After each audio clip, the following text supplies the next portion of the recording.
Hi, and welcome to Economic Superpower. Today, in our first video, we're going to be looking at the market forces of supply and demand. First, we have to understand what a market is. A market is a group of buyers and sellers of a particular good or service. Buyers determine the demand for a product, while sellers determine the supply of a product. When sellers are rivals for customers, we say that this is a competitive market in which there are many buyers and sellers, so that each has a negligible impact on the market price. There are three main features of a competitive market. 1. Each seller's control of the price is limited, because 2. Sellers offer similar products, and 3. Each seller only supplies a small proportion of the total supply of the market. In a perfectly competitive market, the products are homogeneous, so buyers and sellers are price takers who accept rather than influence the price. However, most markets are not perfect and suffer from some form of market failure. A market may be a monopoly, where one seller sets the price, or an oligopoly, where there are only a few sellers who may not always compete aggressively. Alternatively, it may be a monopolistically competitive market, with many sellers, each offering a slightly different product, so each has some limited ability to set the price for its own product. Now, let's have a look at demand.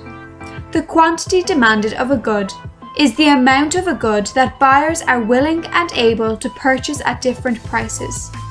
Therefore, the market demand is the sum of all the individual demands for a particular good or service.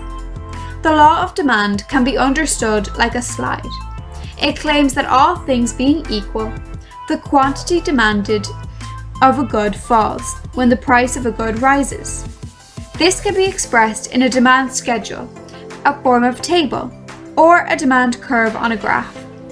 The demand curve is negatively sloped. A movement along this demand curve occurs when there is a change in price. Alternatively, the demand curve may shift if the quantity demanded is affected by a factor other than price. These factors may be 1. The price of related goods. 2. Income levels. 3. Tastes. 4. Expectations. 5. Advertising. Or 6. Size of the population. Related goods may refer either to substitutes or complements for a particular good. We must also note that the effect of the rising or falling income on demand depends on whether it is a normal good, where all things being equal, an increase in income will increase demand, or an inferior good, where an increase in income will actually decrease demand. Now let's look at supply. The quantity supplied refers to the amount of a good that sellers are willing and able to sell at different prices. Like market demand, market supply is the sum of all supplies of all sellers. In this case, the law of supply is better explained as a swing. All things being equal, it claims that the quantity supplied rises when the price of a good also rises. Supply can be expressed by a supply schedule or table, or supply curve.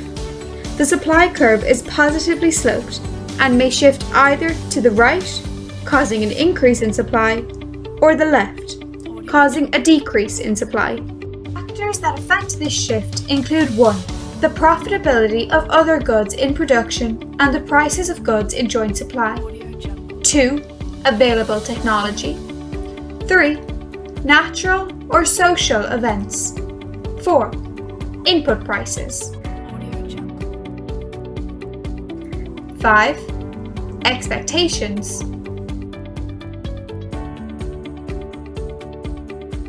And 6. The number of sellers.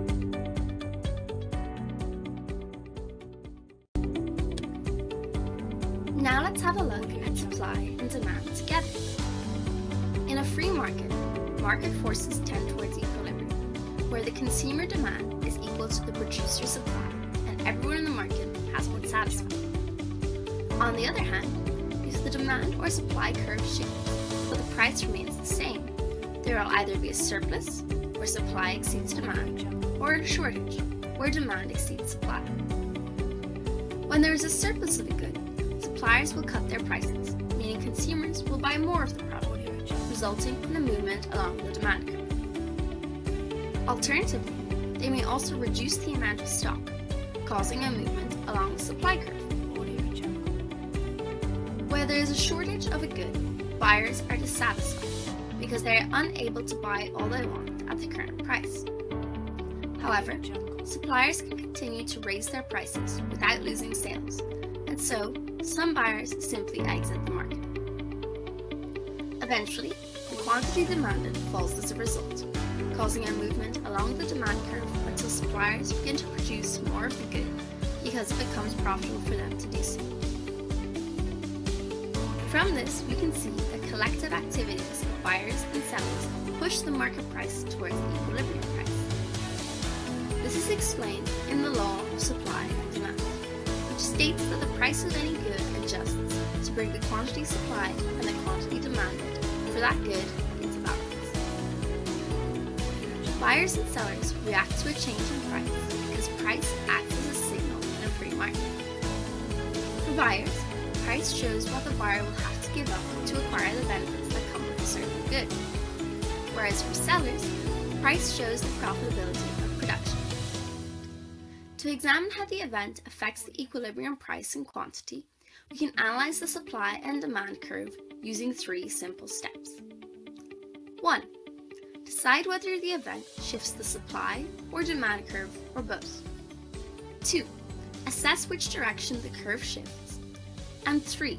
Compare the new and initial equilibrium. That concludes this video on supply and demand together. Tell us your thoughts by leaving a question or opinion in the comments or by liking and subscribing to Economic Superpower. Next week, we'll be moving on to elasticity. See you then, and happy studying!